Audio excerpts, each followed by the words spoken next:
Good morning. Welcome back to my channel. I am in the process of getting ready for the day, which obviously being home with a baby doesn't really require a whole lot. I am very, very minimal in mostly stained clothes around the house. I don't really do makeup. Even when I go out, I'm just not a heavy makeup girl. I will normally just do foundation. And then eyebrows. Eyebrows are my number one thing because whew, they are, yeah, not the best like this. I did get a new microphone here to hopefully help out with the audio of my videos, especially with two little ones running around, making noises, having their toys, or they're crying. The youngest is 2 months old, and she is in her bouncer on the floor behind me, so you can't see her right now. And the other one is sitting outside the bathroom door pouting because I told her to get out of the room because her sister was very tired and she didn't want to listen or cooperate, which is an ongoing thing with her. She's very independent, but she's very clingy at the same time. And I don't know if any of y'all have kids like that, but it's it's an interesting combo, we'll say. We'll leave it like that.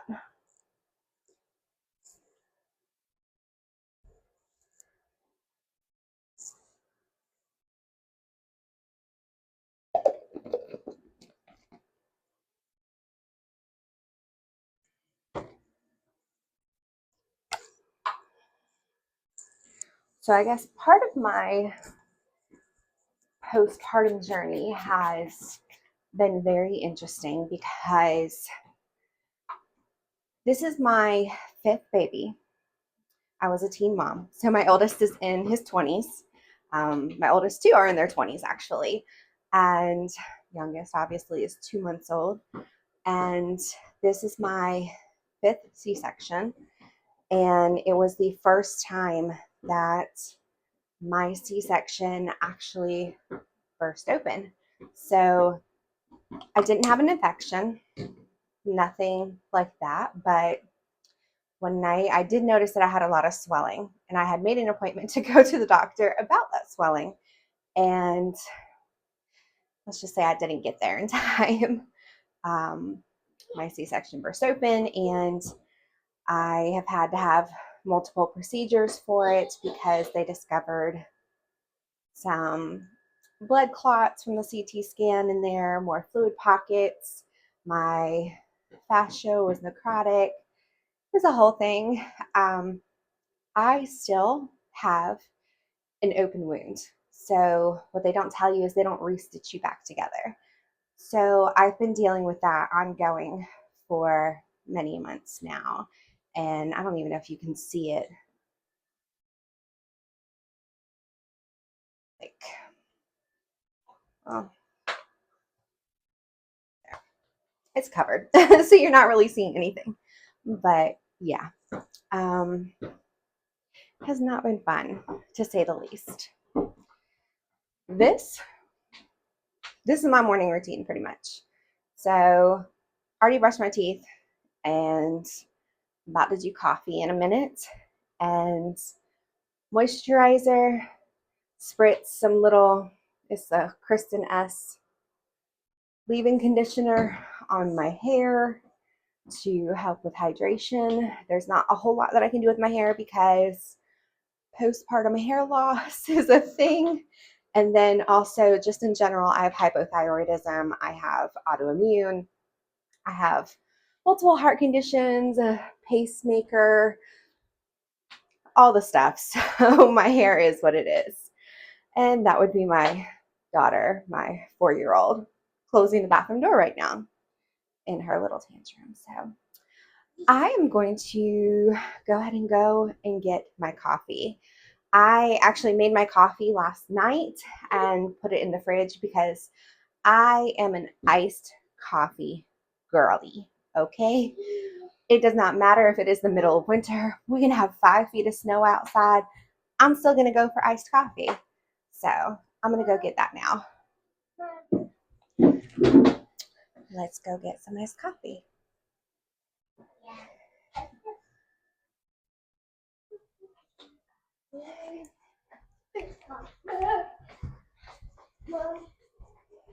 It's my little coffee setup here. Show you that with my daughter who is attempting to come in.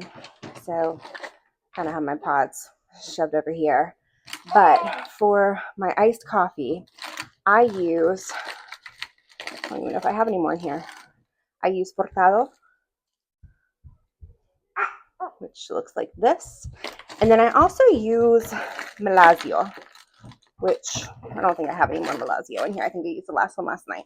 But that is what I use to do my iced coffee mix because I like my iced coffee to be darker, stronger.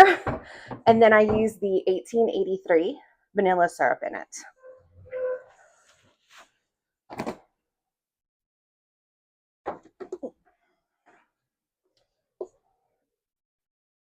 Always in a reusable cup. Without fail.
Voila.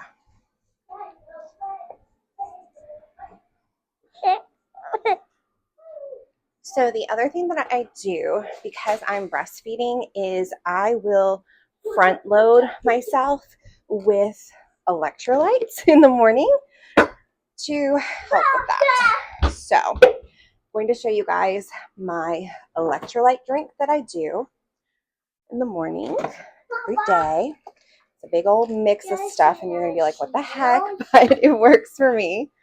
So lately I've been doing a combination of body armor because that's amazing.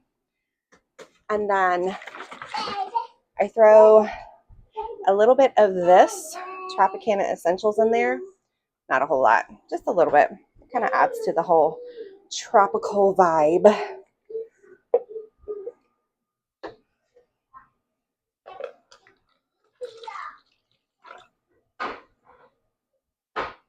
About like that.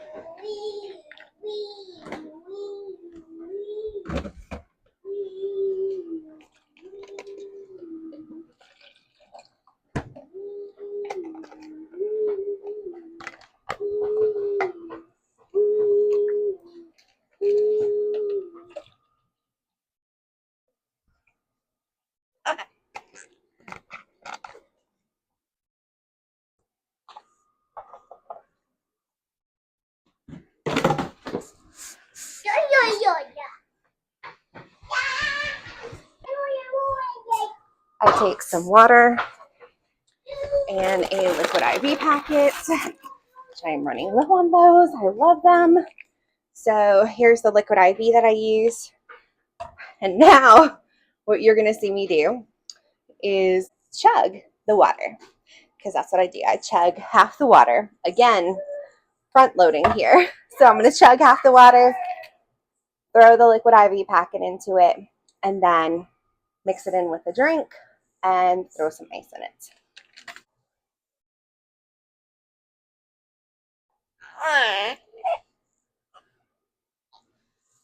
You talking to the people? No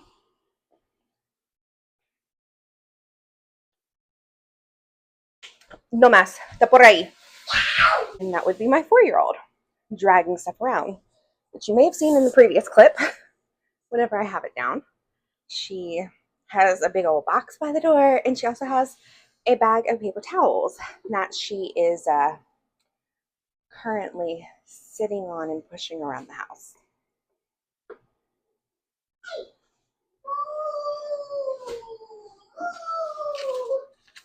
Okay.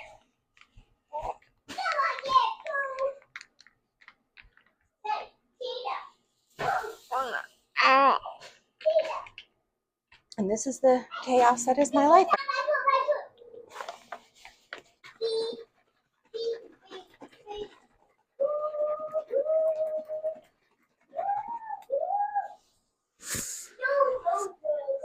Readjust.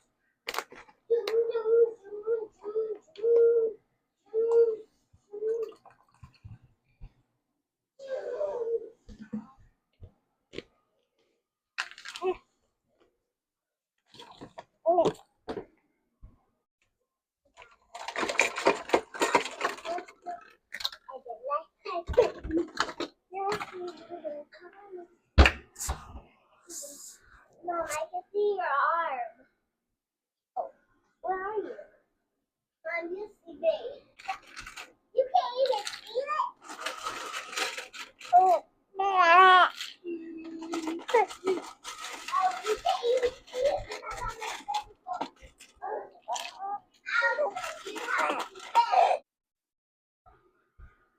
Okay, it's my turn.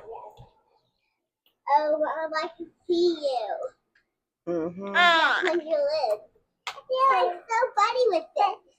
Oh, I am? Yeah, because I can see your body. I see that body on your... And this is what I front load my day with. A big old Trenta size electrolytes and either an iced coffee or a iced espresso latte. I have some syrups over there that I do with it, and funny enough, I have come to prefer my at-home iced coffees over getting them out, especially with Starbucks lately. I don't know what their deal is, but it is always hit or miss for me as to whether or not I'm going to enjoy my drink. So for me, I would rather not spend the money, especially given that I am still on maternity leave and my company doesn't pay for maternity leave. So, but my doctors won't release me until my wound is closed. And if you guys want a story on that, on my C-section scar bursting open, just let me know. I have no problem sitting down and recording a video for that, because I know me personally, when I was looking for other people who had gone through it, I couldn't find anybody. I felt so alone over these last couple months here dealing with this. But I am going to go wrangle this 4-year-old and work on my beverages, and we'll be back later. So if you're wondering how I spend my day, it is primarily just this. So I am obviously heavily restricted as far as activity goes and what I can do. I am exclusively breastfeeding, so I can't exactly leave for extended periods of time, even if I didn't have a C-section scar that burst open. I am pretty much trying to keep the 4-year-old from driving me insane and keeping the baby happy. Thankfully, she is a good baby for the most part. She really just wants to eat. So if she's tired, she'll fuss a little bit. And when she's hungry, she will fuss. So that is that. I do have some books that I'm reading currently. I don't know about you guys, but I'm somebody where I don't just read one book at a time. I read based off of my mood. So sometimes I, want a nonfiction. Sometimes I want a romance. I'm all over the place with that stuff. So currently I have 3 books on my nightstand that I'm going through, which is kind of appropriate. 2 of them are kind of appropriate for my situation right now. How to not hate your husband after you have kids. So with that one, no, I am not married. I know that probably will be the first question. I'm not married, but I do have a partner, and it's something where I have a lot of feelings and thoughts on it. But let's just say from my own heart posture, I really needed that book. So I am about a quarter of the way through, and it is very, very relatable. I'm also reading Bringing Up Bebe by Pamela Druckerman. That one I love so far anyways. I am roughly about a third of the way through that book, and it is essentially about French parenting techniques, and they're quite different from US parenting techniques, we'll say. And I just really am appreciating the new perspective on it, to be honest with you.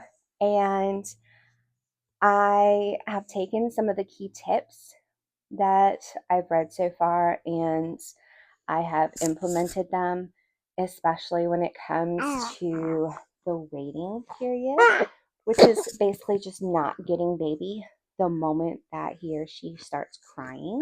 You wait and attempt to let them self-soothe. And I can definitely say in the past that I did not always do that. And I'm doing that with this one, and there's such a big difference. My 4-year-old is just, gosh, I love her, but she was a lot as a baby. When I say a lot, I mean a lot. And I did 99% of her by myself. And she would wake up a million times a night. And she did that all the way until she was roughly about 2 years old. She was so much that I used to say that God knew to give her to me last. Otherwise, I wouldn't have continued to have kids. So, if that tells you anything, I love her to pieces. She literally is my best friend. I have spent 24/7 with her since she was born, because thankfully I have a job that has allowed me to work from home exclusively since COVID. But yeah, she has she tested me. She's tested me in ways that I never thought I was going to be tested. So that was, yeah. And then the last book that I'm reading right now, as far as physical books go, is Stanley Tucci. Love him. And it's more of a dry book. I'll be honest with you. I like dry humor. I like sort of the British charm, we'll say, or the European charm, depending on the country. But I don't know, I really like it. So I like the stories in there. But I'm also somebody who enjoys, I guess we'll say drier books or medical journals or documentaries. One of my favorite authors is a neurosurgeon named Henry Marsh. Oh, I love his books. And I am praying so hard that And Finally is not his last book, because I would cry. I love him. If you haven't looked him up, you should definitely look him up. Yeah. If you want to know what I enjoy, like, he's like the epitome of a lot of my interests. So if that tells you anything, there you go. So now I'm going to feed this little one again because I don't know if you can notice, but the camera is not steady because she keeps knocking my arm. She is in that phase where she's definitely more active. She's always been an active baby. She moves a lot, but it's way more lately as she's getting to the point where she is, sitting up and like on her own and starting to attempt to crawl and do, well, it's right now an army crawl for her. She somehow gets along on her stomach, and it amazes me because she's only 2 months old. But here we are, and I'm about to feed her and probably watch a little bit of YouTube, maybe read a little bit of my book. It really depends on what my 4-year-old will let me do, and continue to sip on my drinks. Hey y'all, I just wanted to come on here and to close out this video. Obviously, she is napping comfortably on me, and yes, I do have a mountain of pillows on my bed. My 4-year-old brings them in here. She just plays a lot, basically. And then also it helps with like propping up and breastfeeding and all of that stuff because I don't have a specific breastfeeding pillow. And she is waking up. Okay. Thank you guys so much for watching. Hopefully you will stick with me as I try to figure all of this out. I don't know a recording schedule as of right now, but if there's anything in particular that you would like for me to record or speak about, even do a sit down, just let me know.